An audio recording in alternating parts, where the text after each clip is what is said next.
So one of the biggest money pits out there that nobody talks about sits right in front of you. You walk past it, you scroll past it, you probably even spend to inflate it even without thinking twice.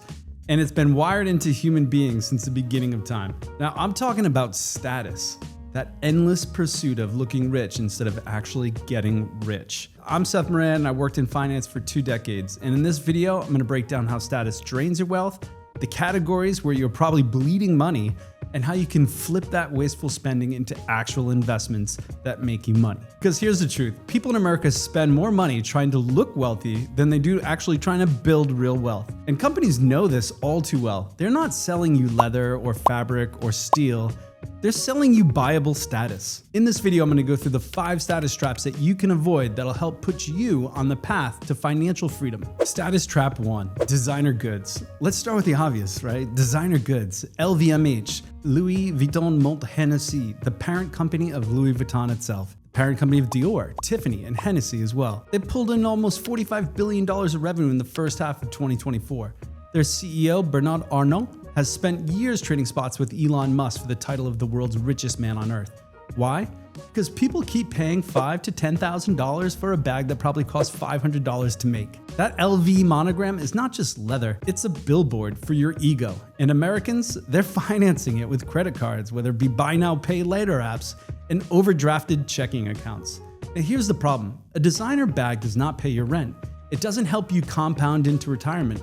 It doesn't create cash flow. At best, it's a collectible with a questionable resale value. At worst, it's a debt disguised as self-expression. If you want luxury, fine, but make sure it comes out of your discretionary spending, which should never cross 20 or 30% max of your income if you actually want to try and build wealth. Anything beyond that is just not what you should be doing if your end game is to retire early. Status trap 2, cars. The second status trap here is the luxury car. In America, your car is basically your social resume. You drive a Range Rover, hey man, you made it. You drive a 10-year-old Honda Ridgeline, people assume you're broke as a joke and on food stamps. But here's the financial reality. According to AAA, the average annual cost to own a new car in 2024 crossed $12,300 a year.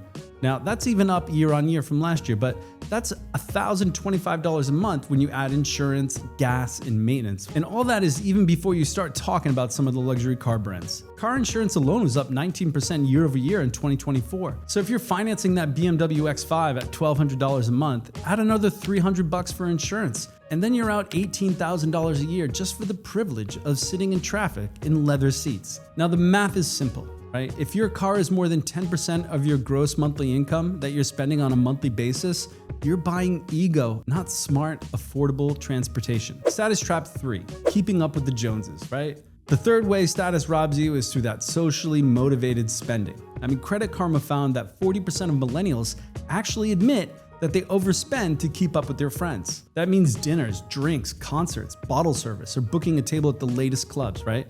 And the pressure is real. Half the reason you go out is not for the food or the music, it's for the fear of missing out. And here's my take. Concert tickets with friends? Yeah, that's worth it. I mean, memories and experiences matter too. That's what you're gonna remember in the nursing home when you're sitting there and you can't tie your shoe.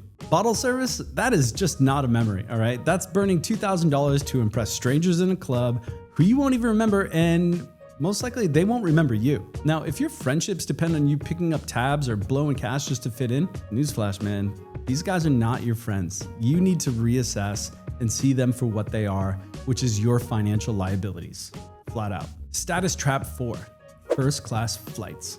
I've been guilty of this one numbers of times. Unless your company's paying you or you're worth 8 figures, domestic first class makes 0 sense. I mean, the seats are pretty much similar. The boarding times are different, sure, but honestly, you can get over that. A United ticket from New York to Miami in economy might cost you $250, right? But first class is $1,100. Now that's an $850 spread for slightly wider seats, shitty food, and shitty free drinks. Now, if you're flying 15 hours to Asia, sure, that lie flat seat is life-changing. And honestly, if you really need that, then just go business class. And if you want to go maybe a little bit less, you can maybe pay a little bit extra to get that premium economy. But for domestic, save the cash. Even in domestic flights, you pay for an exit row, you get more leg room. Premium economy is just a little bit more, $50 more, whatever it is. And the comfort is pretty much 90% the same, okay? That $850 saved invested consistently is what actually buys you financial freedom. I'm not saying you're gonna be flying private, but you have the opportunity to purchase more flights to different destinations, to go on more trips, stay in better hotels. Status Trap 5, the latest tech. The last status money pit is tech. Every September, Apple drops a new iPhone, right? Millions of people trade in perfectly good phones and spend around $1,200 on a new camera with 2 extra megapixels. Here's the scam here, right? Apple designs it so your 3-year-old phone just feels obsolete, but in reality, 95% of the people barely use the functions on their phone anyway that they already have. So my rule is simple. You keep your phone at least 3 to 4 years, replace it when the next battery dies, the operating system stops updating, or the thing is literally falling apart. Not when Instagram tells you that your camera looks slightly less sharp than the new ones. I mean, it's such a scheme. And because tech is the most dangerous kind of status, it's invisible. Nobody really cares what model your iPhone is. You just think they do. So here it is. This is what status costs you. Let's put the numbers together, and these are super low estimates and on a yearly basis. But I'm going to use them as an example, right? So you could skip a designer bag and save $2,000. You could skip the luxury car upgrade and save $5,000. You skip that bottle service one weekend and that's $1,000, right? So you skip that first class flight, that's another $1,000, and you skip the annual iPhone upgrade and you save $1,000, right? So that's $10,000 right there saved in just 1 year. I mean, very simple estimates. Obviously, it's gonna be a lot more than that you can save over the year. But you'll save that $10,000 just by ignoring status traps. Now let's flip it. If you invested that $10,000 in the QQQ ETF 10 years ago and kept it there, that'd be worth over $60,000. If you reinvested your extra savings every year, you'd be sitting on a portfolio that was north of 6 figures. All from money that most people waste proving that they're rich to people who they can't stand. I just don't get it. Here's the bottom line. Status is loud, wealth is quiet. The people actually winning the money game are not flexing Gucci backpacks or paying up for first-class seats. They're quietly stacking assets, reinvesting cash flow, and living below their means until the compounding does its job. So the next time you're tempted to buy that bag, buy that car, get that table at the club, book the first-class seat on the flight, or the latest iPhone, ask yourself just one question. Is me buying this helping me achieve my financial freedom? Or am I just trying to buy status? Because status fades, it's fleeting, because wealth lasts, and it keeps on compounding. So I'm Seth Moran. Hit that like and subscribe if you found this video at all useful. Leave a comment below on what you may think the biggest waste of money out there is.